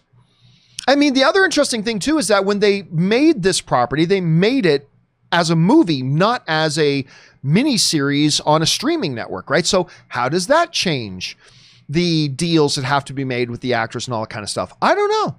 I'm sure it's probably a little bit complex, but I'm also sure that the armies of lawyers for the studios and the lawyers for the talent will get it all sorted out and worked out. But that's a fascinating question. I'm not really sure how that turns out. And I wonder how much the change that Joel McHale was talking about from like Seinfeld days to Community days, I wonder if that affects it at all. That's an angle of this I haven't really considered. I'm really glad you brought that up. I'm going to have to think about that a little bit more, Matt. Thanks for bringing that up. All right, Diamond Dog's Puppy writes, hey, John, underrated film for today, 2007's 30 Days of Night. I have a very special place in my heart for that movie. I'll tell you why in a second. Josh Hartnett's best performance and just a scary concept for a vampire film. I think it is one of the best horror films of the 21st century, yet only the genre hardcore fans remember it. I remember it. I remember it very well for a very good reason. That movie was the first movie that Ann and I ever watched together. Yep, 30 Days of Night. It was the first film it was our first date, actually. We ended up watching it on our first date. We watched it at my place. We were going to do something. We went to dinner and then we were going to go do something else, but that fell through because of reasons. I can't explain why, but something fell through. And I was just like, well, hey, my apartment's right over there. Do you want to, I just picked up this new DVD for 30 Days of Night. It's really fun. You want to come over and watch it? And Anne's like, okay. And that was our first date. So thank you, 30 Days of Night, for giving us our first date. I do like that film. That's a great little vampire movie. I really, really like that one. I'm glad you brought that one up, Diamond Dog. All right. I Have the High Ground writes, hey, John, you mentioned your indie pop figure is big. Oh, yeah, my Indiana Jones pop figure, yeah. But I was wondering if you ever looked at getting the Millennium Falcon pop with Han Solo. I love the vehicle pops and it's definitely my favorite. I don't even know that I've ever seen that one. That's definitely one I'd have to look into. Because that's, you know what? Give me 1 second here. I'm going to look that up right now. Hold a second. Millennium Falcon pop figure. Okay, let's see this. All right, there it is. Oh my God, it's $70. Like for a Funko Pop, that's a lot of money. Like even it says it's an Amazon exclusive. They're not really showing me in relation to something so I can get a sense for the scale of it. But I know my Indiana Jones one, which is really big for a pop, cost like $40. This one costs $70. And it's got a little Han in the cockpit. Ooh. I might have to pick myself that thing up. I might have to pick that up. Thank you for putting that on my radar. I Have the High Ground. I've not really seen it before, but now I think I might have to grab that one. Thank you for making me aware of it, my friend. All right, Diamond Dog's Puppy writes, hey guys, what is your favorite John Grisham film? Oh, that one's easy for me. It's The Firm. My top 5 in no order: The Pelican Brief, The Client, A Time to Kill, The Firm, Runaway Jury. For me, it's between The Firm and Time to Kill. They all have their pluses and minuses. What say you good? Time to Kill is great. Time to Kill is great. But The Firm, I don't know. I mean, to me, that is a John Grisham. That is the quintessential John Grisham movie. And like the cast is incredible, right? So like on top of like Cruise, you've got Gene Hackman, you got Ed Harris, you got Wilford Brimley, who whenever I think of Wilford Brimley, I instantly think of Remo Williams, The Adventure Begins. He was also in the Ewok television movie. Just throwing that out there. People remember the old Ewok television movie. Wilford Brimley was in that. Yeah, tremendous cast. Like, again, Diamond Dog, to me, that just is the quintessential John Grisham movie, is The Firm. It just represents everything about a John Grisham project. So, yeah, I'm going to go with The Firm. That's mine. Nice list, though, Diamond Dog. I like that. All right, Koba writes, the thing is, didn't this happen before with yet another DC movie? Wasn't it fans on the internet that initially got the Donner cut of Superman 2 release? There can be an argument. Listen, Rob raises some really good points about that in particular, about why you could look at it either way. Rob and I had a discussion about that particular thing once, and Rob raised some very good, valid things that I think people on both sides of that issue have to look at. And I'll see if I can get him to talk about it again, maybe tomorrow if I remember. But yeah, that's a good thing to bring up, Bacoba. Although this is still a very different kind of circumstance. This is still a very, very different kind of story. Like this whole Snyder Cut situation, when you look at each stage of it, is unlike anything we've ever seen in Hollywood history before. And I don't think it's ever going to be repeated. Like a lot of people have been asking me today, hey, John, what does this mean for this or this or this or this? And my answer has been nothing, because there's never going to be another situation exactly like this one. It's never going to happen again. This was like a perfect storm of weird things that all kind of coalesced into this one giant ball. And here we are. So I don't think what happens with Snyder Cut is going to have any impact on anything, positively or negatively, because it's just such a unique situation that I don't think we're ever going to see again. But anyway, that's just my thought on it. Okay. Next up, Murray Reich writes, do you think they'll do a sequel to What We Do in the Shadows? No. I don't. I love the first film and the TV show. We do our meetings in the fancy room. I love the fancy room. It's just a formality. Just a formality. No, I don't think they'll do a sequel. I think them doing the TV show is their sequel. You know, So I don't think they'll go back and do another movie version, not while they got the TV show going. And by the way, there's an episode in the TV show where the original cast from the movie make an appearance. It's fantastic. But honestly, I'm not saying this is the way it should be. I'm just saying my guess is the movie itself kind of takes the place of a sequel. So I don't think we're going to get a sequel to the movie, but hopefully we'll get many more seasons of the TV show because I am loving this show, man. I'm absolutely loving this show. All right. TJ Thomas writes, "Hey, John, I wanted to see if you heard about former WWE star, I know where you're going with this, Shaq Gaspard's passing. He had some minor roles in movies, so it can be related, but I just wanted to bring attention to his heroic final actions of having rescuers save his son first." I remember Ann, so my wife Ann and our friend Kaori, they do a wrestling podcast. And I first heard about this a few days ago when they brought it up on their podcast. And for those of you who don't know, I think he was at the beach. He got pulled out by the current. And then today I heard on the news this morning on my news podcast feeds, I heard that his body washed up on shore, I believe in Venice. I think it was Venice, but anyway, in Venice Beach, his body washed up on shore, and just so sad. So sad. I mean, regardless of the fact that he was a professional wrestler and all that, it doesn't matter. It just unbelievably sad thing, doing something that you'd think is so mundane, but I guess that anything like that can be dangerous. And yeah, it was very, very sad to hear that, TJ. Thanks for mentioning. All right, Koa 1708 writes, "Your guilty pleasure is Armageddon." It is. My guilty pleasure is Fifth Element. I don't know that you can call Fifth Element a guilty pleasure. I know almost everybody loves that movie. Doesn't everybody like Fifth Element? Like almost nobody likes Armageddon, so that's a guilty pleasure. But I think Fifth Element is just a pleasure. It's not a guilty pleasure. I think most people like that. Am I wrong about that? Am I not reading the room right on that? I thought almost everybody liked Fifth Element. Am I wrong? Maybe I'm wrong. Tell me if I'm wrong. I was under this assumption that almost everybody liked it, but maybe a lot of people don't. Jump down in the comments and let me know. Let Koa know if he should consider Fifth Element a guilty pleasure or not. All right, Mike writes, "Could a well-received Snyder Cut lead WB to rethink their position on Man of Steel 2? No. Maybe a movie that's well-received with Cavill in the role could lead them to be reactionary again and go for it. Cavill seemed happy with the news on the stream, and I'm sure he is. Listen, but no, I really don't think it will, because they already had... Look at what sample size they already have. They already have 3 major motion pictures with Henry Cavill as Superman. 3 full major motion pictures with Henry Cavill as Superman. They already know what they want to do. A last second thing where Cavill isn't even going to be acting in it again. Like, if anything, he's only going to come into a sound, according to the article, the most he'll do is come in to record some dialogue, and that's it.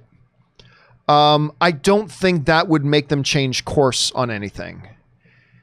I think if we ever see Henry Cavill again, as Superman again, we're going to see Henry Cavill as Superman again. And if we're not, we're not. I don't think anything about the Snyder Cut, with its totally unique set of circumstances, going on to HBO Max, is going to positively or negatively reflect. So at the same time, I would say, let's say the Snyder Cut comes out and it sucks. I'm not saying it's going to. I'm just saying, for argument's sake, let's say it comes out and it sucks. I don't think that hurts Henry Cavill's chances of coming back as Superman again. And if it's totally well received, I don't think that helps his chances getting again. I think it's going to happen, yes or no, but it's not going to have anything to do with Snyder Cut. I don't think it'll have anything, good or bad. Like, if it comes out, stinks up the joints, everybody hates it, I don't think that hurts Henry Cavill's chances. If it comes out and it's awesome and wonderful and everybody loves it, I don't think that helps his chances. I think it is what it is. Look, it's going to be taking something that he's not even acting in right now. Snyder, he's already acted his stuff. He's already shot all of his scenes. He may come in to record some dialogue, but that's it. Audio record some dialogue. That's it. Versus 3 full movies that they've already had a chance to see the audience's reaction to 3 full movies. So he's either coming back or he's not, but I don't think it's going to be hurt or helped by whatever happens with Snyder Cut. I mean, you never know, but I'm just saying, if you're asking me right now, what's my first feeling of it? My first feeling is he's either coming back or he's not, and it's not going to be hurt by Snyder Cut. It's not going to be helped by Snyder Cut. It's just going to be, it's just too small of a sample thing compared to the big sample size they already have. That's my guess at any rate. All right. Garrett Couch writes, last full DC film Snyder made was Batman vs. Superman. Horrible in my opinion. Now they want him back at the wheel. What are we, heroin addicts? It'll be good now. Not if they have weak plot and disrespect characters, Botox face Steppenwolf anyone. I'll watch, but I have my doubts. And listen, that's one of the things I've been saying. Look, to preface this, I like all three of the Zack Snyder credited movies.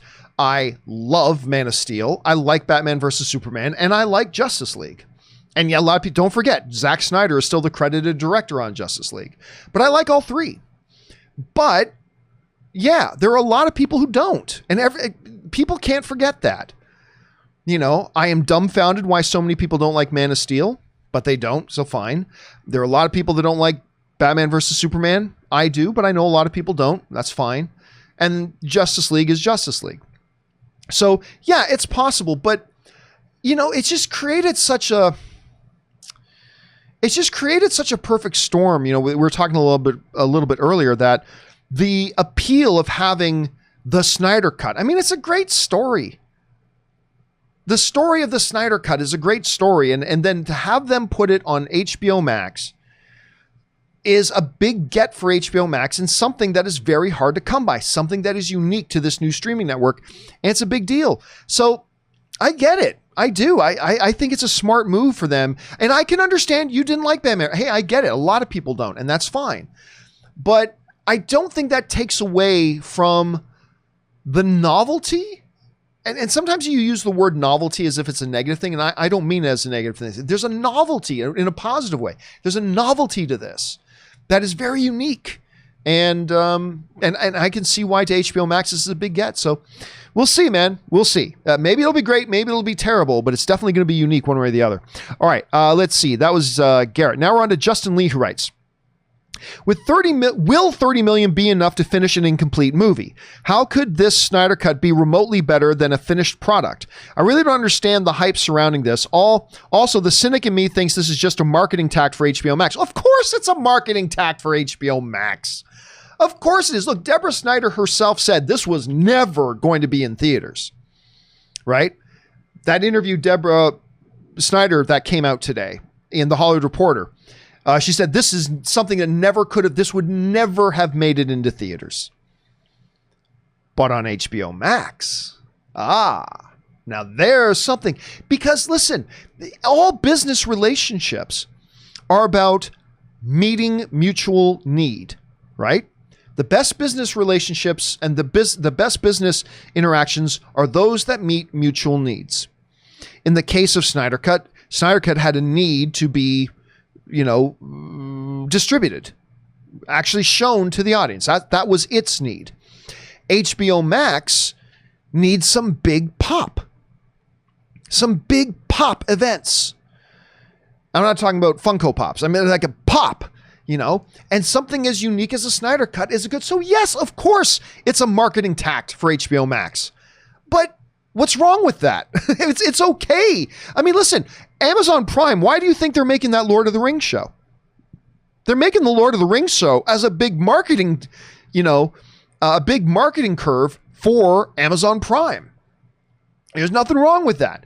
Will 30 be enough to finish it? Listen, as I mentioned earlier in this video, I don't know. Like I said, it depends on how unfinished is this thing.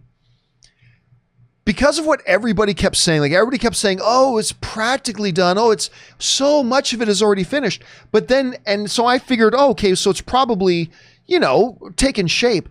But then we read that article in the Hollywood Reporter today that says it had no post-production done, no CGI. They called it a car with no paneling, just a drivetrain and seats. That's it, right? If it really is that unfinished, I don't know that $30 million is enough. But then again, I haven't seen what they've got. So if they're saying 30 million, let's just take them at their word for it. I just hope they're not going to do this and shortchange it. If you're going to do it right. If it takes another 20 million, put in another 20 million. It's a big marketing play. Spend it, as Rob would say, as a marketing budget. So, I mean, that's one way to look at it. But we'll see, Justin. We'll see. All right. Jeremy Mnemonic writes, "Hey, John. First time leaving a live question." Well, thank you so much for that, Jeremy. Appreciate that. "I greatly enjoy your show and thank you for all your hard work. Just wondering if you think we will get hints of Martian Manhunter in Snyder's Justice League in the form of General Sandwick, Henry Lennox, Man of Steel, and BVS. And I like him more in Blacklist. I love him in Blacklist." My guess is no, but you know what? I think I remember hearing some rumor that Martian Manhunter was going to be a character that was going to get hinted at in Zack Snyder's version of the film. I might be wrong about that, but that might have been it. So for now, I'm going to say I doubt it, but it very well could be. It very well could be. I'll be honest with you. This makes me very unpopular with DC fans. I'm not a big Martian Manhunter fan. I've never liked any incarnation of him. I've read a bunch of him in the comics, never a fan of him in the comics. Yeah, I'm not a Martian Manhunter fan. You know, I don't know why. There's just something about the character that just doesn't appeal to me. Not sure why. So, but yeah, I don't think we'll see him, but you never know, because I might have heard some rumors before that maybe he would. So keep your eyes open for that. All right, next up, Sanji writes, "Hey, John and Rob, could you explain why Disney isn't making any profit off their extensive and expensive 20th century catalog? There's no Hulu in New Zealand and many other countries, and I'd love to have a section of Disney Plus for these movies. Stay safe." Well, I mean, here's the thing. Disney is never going to put R-rated material or more mature material on Disney Plus. Disney Plus to them has a very, very strong identity. And part of that identity is being not all kid content, but family friendly. You know, family friendly. Now, different people can have different definitions for that, I'm sure. But yeah, I mean, they may not have Hulu there, but I guarantee you they are looking for broadcast partners then where you live to license their content. But I just don't know. They won't put it on Disney Plus. They've worked too hard. Bob Iger, Disney Plus, and the launch of Disney Plus is going to be Bob Iger's final, masterpiece art that he does before he finally does step away from Disney at some point. But he's been very, very clear about what the identity and DNA of Disney Plus is. It's not an anything goes broadcaster like Netflix is. And that's great for Netflix. Disney has a very specific identity for Disney Plus. And so, yeah. So I would say they're probably trying to work out distribution deals and licensing deals for a lot of that other content. If you don't have something like a Hulu Plus there, like for instance, there's no Hulu in Canada, but there's another streaming network in Canada that generally picks up all the stuff that goes on Hulu, but in the Canadian market. So I'm sure there's probably stuff like that where you live in New Zealand. So we'll have to wait and see. But yeah, don't ever expect them to violate what they feel is the identity and DNA of what Disney Plus and what they are envisioning it being. All right, an anonymous viewer writes, "Do I bother you? Don't waste yourself. What's your style? My style. You can call it, this is Bruce Lee. You can call it the art of fighting without fighting. The art of fighting without fighting. Show me some of it later. All right. Don't you think we need more room?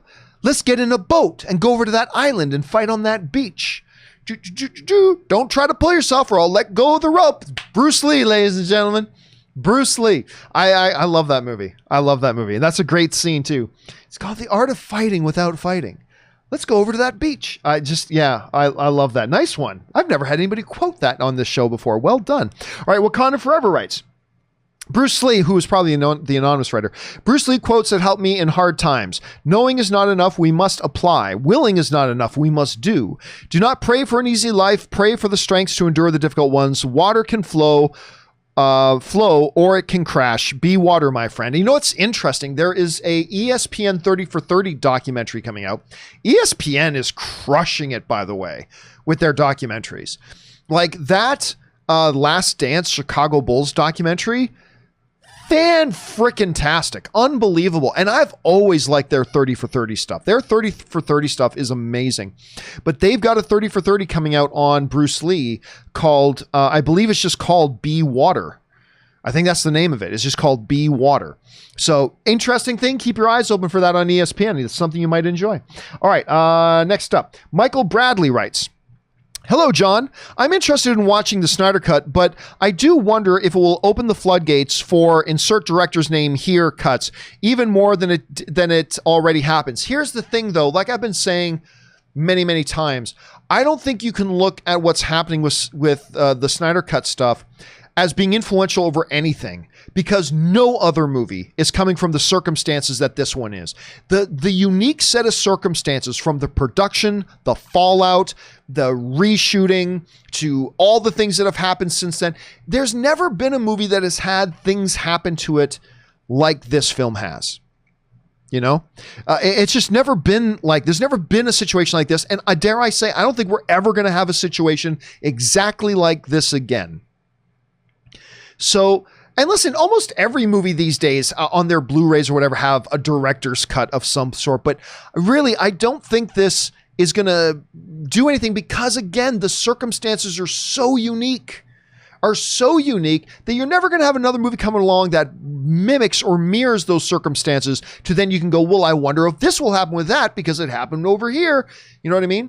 So I don't know. I just don't think I just don't think we have to worry about that. I don't think that's some of the things we have to worry about.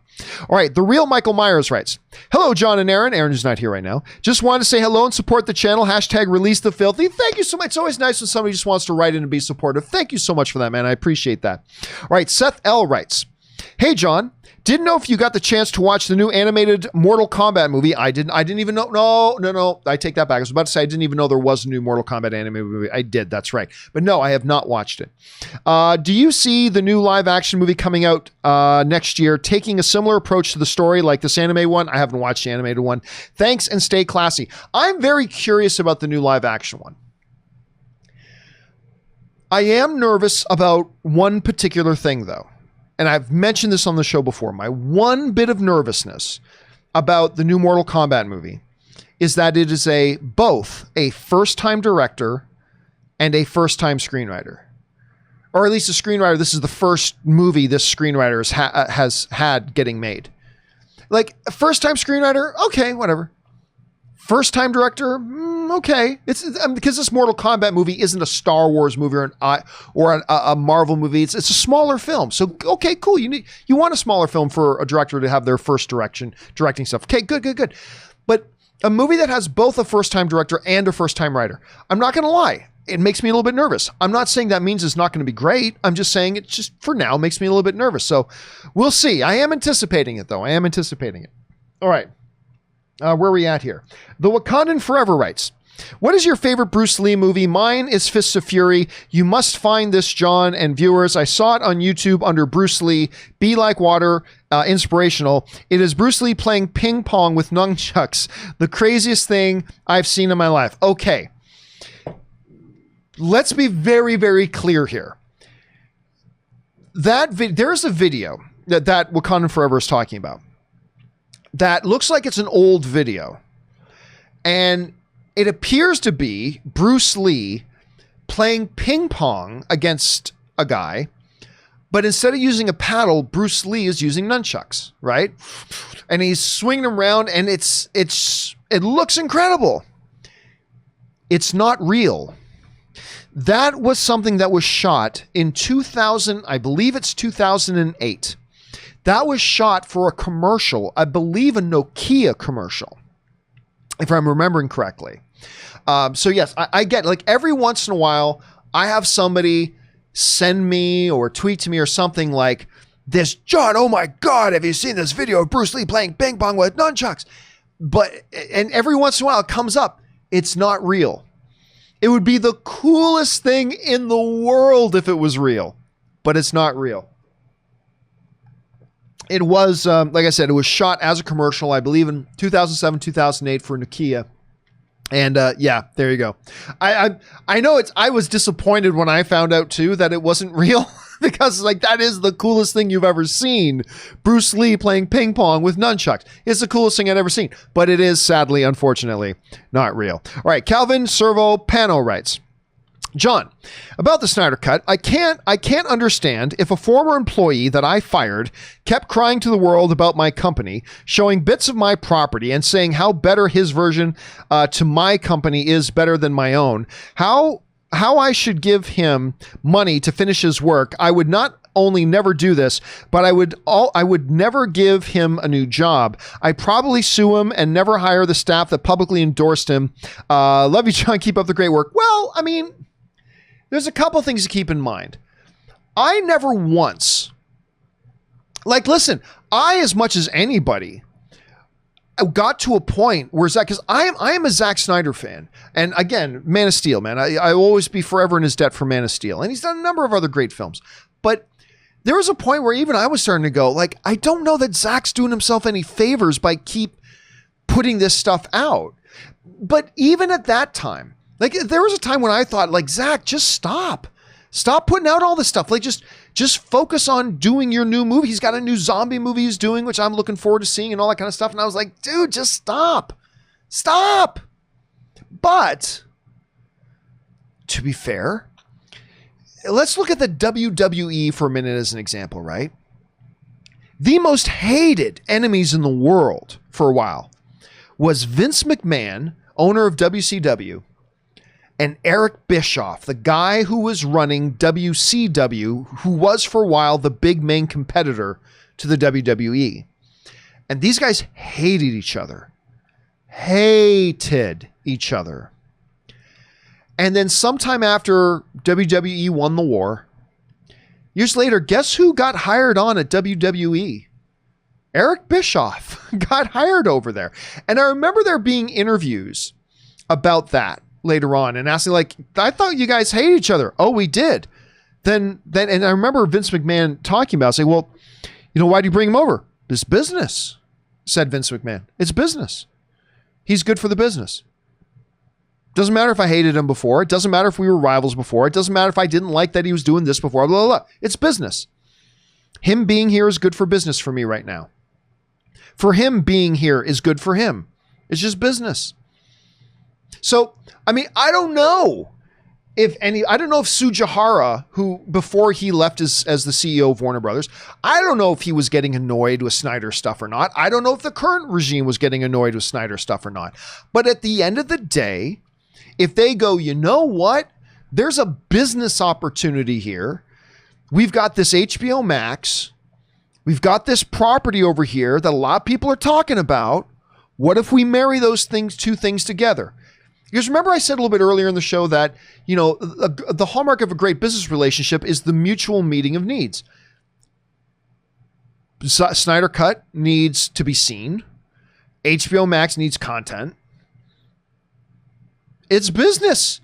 So I don't know, maybe Warner Brothers never was annoyed with the stuff Zack was doing. Maybe they were incredibly annoyed by it. Don't know. But at the end of the day, like Vince McMahon would say, but it's business. We found a mutual need. They have a need. We have a need. We can meet each other's needs. We can address each other's needs. That's a business relationship. So maybe they were annoyed. Maybe they weren't. But if they were, it doesn't matter. Business is business. So not often that I quote Vince McMahon on this show, other than No Chance in Hell. But I mean, I don't often quote him, but there you go. I quoted a little bit of Vince McMahon on this show. There you go. All right. Let's see. Next up here, we've got Dave XP who writes, this one's for Erin if she's still around. She's not, unfortunately, but I'm sure she'll see this later. Has it ever happened that a scene that you put your heart and soul into got completely removed on the final cut of an episode? And how do you usually deal with it? Oh, dude, that's a good question. That's a good question. I'd like to ask her that. Like, I know there are things she put her heart and soul into and then got cut out of the show, but like a line, a scene, that's a good question for almost any actor. I regret that she's not here right now. That's a fabulous, I'll try to remember. I will do my best to remember to ask her that the next time I see her, because I think that's a fascinating question. Well put. All right. Charles Ayala writes, I saw Train to Busan. Of course, me and Aaron were talking about Train to Busan a little bit earlier today, with no subtitles, then with subtitles, and then dubbed in one of the free streaming apps. And I picked up more and more each time. I really love that movie. Would you consider Lockout or Snowpiercer foreign films? I've never considered Snowpiercer. I've never considered Snowpiercer a foreign film. I've never considered that one a foreign film. I've never considered Lockout a foreign film either. You know what? Let me see. Let me see if I can find this one thing. I'm not sure I'm going to be able to. Oh, look at that. I did find it. It's funny you bring up Lockout. It's funny you bring that up. Let me see if I can finagle this. I don't know if I can. I'm going to try here. Hold on a second. So here is... This is an old one. I can't believe I managed to figure out a way how to dig this up. Let me see if I can get this on here properly. I'm not sure I can. Okay, so with Lockout, this is me with Guy Pearce. Now, of course, I've blown this picture up a lot, but there I am, me in an AMC theater with Guy Pearce and Maggie, and I can't remember Maggie's last name. What the hell was Maggie's last name? I can't remember now. She was in Lost, and she was also in Taken with Liam Neeson. Anyway, we actually did this evening where we were doing a special screening of Lockout, and we had a AMC theater. I believe this was at an AMC theater in Santa Monica, and we booked it one out, and we were doing a special screen with an audience, and I was going to bring Guy Pearce and Maggie into the audience and do a Q&A with them. But before we did it, we like an hour or two before the screening, we cleared out the theater in the foyer, and we just set up this little area in the foyer where I got to sit down and do an interview with them. I'm pretty sure she was high. And I don't mean that in a bad way, but I'm pretty sure she was sky high. She was super friendly. Like, some people get high or drunk or whatever, and they're just too weird to deal with. They just made her a little loopy, but really friendly and smiley. Anyway, there's that. Guy Pearce was great. I've been a big fan of Guy Pearce for ages and ages and ages, so that was really great. But I don't know that I've ever thought about them as foreign films. Maybe I should, but I don't think I've ever thought of them as foreign films. But then again, maybe that's just the way I'm thinking about them, and maybe they literally are foreign films. I'd have to look more into them. Good question. All right, Simon Blakemore writes, "Hey, John and Aaron, how are you all doing? I was wondering, John, if you were going to do a special show for the 40th anniversary of Star Wars The Empire Strikes Back. No, probably not. One of the greatest movies of all time. But there are so many different Star Wars anniversaries. First of all, you got all the original films. So every year there's 3 different anniversaries of different types. And then do you want to throw in the prequels? I generally don't, but a lot of people do. And then is all this and So no, I don't, and it was more of a sequel. I think there's a better chance that I celebrate significant anniversaries of the first film, right? But no, I'm not personally planning on doing anything special for Empire, even though it is one of the greatest films of all time. I'm not planning on doing anything special for that. Maybe I should have. I don't know. Maybe I should have. Okay, let's see. Jose Sanchez writes, "Are you excited for the new Tenet trailer?" Very much. Actually, I already watched it. We're going to talk about it on the John Campea Show tomorrow. I'll give you a little sneak peek. I really like it. It's really good, but we will talk about it more on the John Campea Show tomorrow, because I'm ready for one hell of a ride and ready to get my mind molested by Christopher Nolan's genius mind. Also, loving theater school so far and can't wait for what's ahead of me. Much love to you guys. Well, thank you so much for that, Jose. I really appreciate that. And yes, I was excited today. I was kind of hoping the new Tenet trailer was going to drop before I started the John Campea Show this morning, because I would have liked to have incorporated that into the show. But then it came out today. For whatever reason, they debuted it with Fortnite. Whatever, fine. But then it immediately, within about 10 minutes, it made its way onto YouTube. And I really like the trailer. I don't want to go into it much right now, because me and Rob are going to talk about it tomorrow. But yes, I saw it, and I'm very, very excited about it. All right, let's see here. AEW for Life writes, "So I'm confused, John. Is the Snyder Cut going to bring back the original cast to finish?" No. Did the original cast shoot an entirely different movie with Snyder? Not an entirely different movie, no. Lastly, does this mean that a better villain than Steppenwolf? No, Steppenwolf is going to be the villain. He's the villain of the movie. That's not going to change. I think there's going to be a last little scene with Darkseid or something, but Steppenwolf is the villain of the film. I was fine with Steppenwolf as a villain. I just thought he looked terrible. I just thought he looked really terrible. But no, at least according to the article that a Hollywood Reporter did in talking with Zack and Deborah Snyder, they may bring back some cast to record dialogue. So it doesn't look like they're going to be bringing, like Henry Cavill will be coming back in, putting on the Superman costume, acting out scenes. I think he shot all the scenes that he needed to shoot. Just none of the post-production was done, and none of the CGI, and none of the post-production was done. So I think everything is there as far as production goes. Now it's just post-production that needs to get done. So my understanding right now is no, the actors are not coming back in to shoot anything new. That's my understanding at any rate. We'll see if that changes or evolves as time goes on. Curtis Lopez writes, DC fanboys are Michael Scott during the fire drill right now. Also, it's happening. It's happening. Yes, I'm sure they are. They've waited a long time for it. All right, final question today, guys. Comes to us from Bernard Gayton, who writes, is 20 million enough? Game of Thrones was 10 million per episode, and as close as it gets, still not movie quality. How much does 20 million get you in CGI? What if the movie is worse than Justice League? Does it lessen the brand of DC heroes? Does it open up the door to HBO Max Justice League live series? Again, I think people are getting way too carried ahead of themselves here. It's a one-shot thing, a special, a novelty. That's going to be I don't see this creating any long-lasting benefits or negative repercussions one way or the other. Listen, it might be bad. Maybe most people hate it. Maybe. A lot of people didn't like Man of Steel for whatever reason. A lot of people didn't like Batman versus Superman. A lot of people didn't like Justice League. It's very possible that they do this and a lot of people still don't like it. Okay, fine. But listen, in its defense, there's a novelty to this. And again, I know sometimes novelty carries a negative connotation. In this case, I think it's a very positive thing. There's a novelty to this. There's a specialness to this. There's a uniqueness to this situation.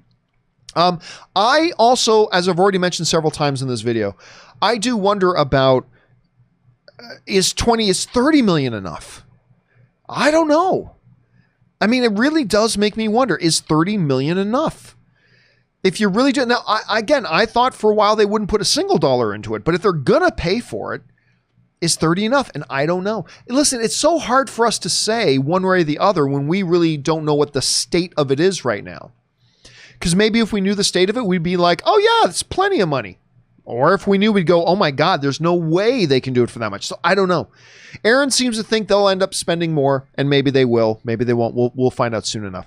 All right, guys. That will do it for this installment of the companion video. We are now all caught up and getting ready to move into tomorrow's show. Thank you guys so much for being here and being a part of this. And guys, thank you so much for those of you who sent in the questions. Number one, because you gave us great fun things to talk about. Number two, you supported the channel while you're doing it. And all of us here on the YouTube channel, thank you guys very, very much for that. All right, guys, that will do it for me for now. Thanks a lot for being here. Don't forget to join us for the John Campea Show tomorrow with me and Robert Meyer Burnett, talking a little bit of that Tenet trailer. Anyway, we look forward to seeing you. And until next time, bye-bye.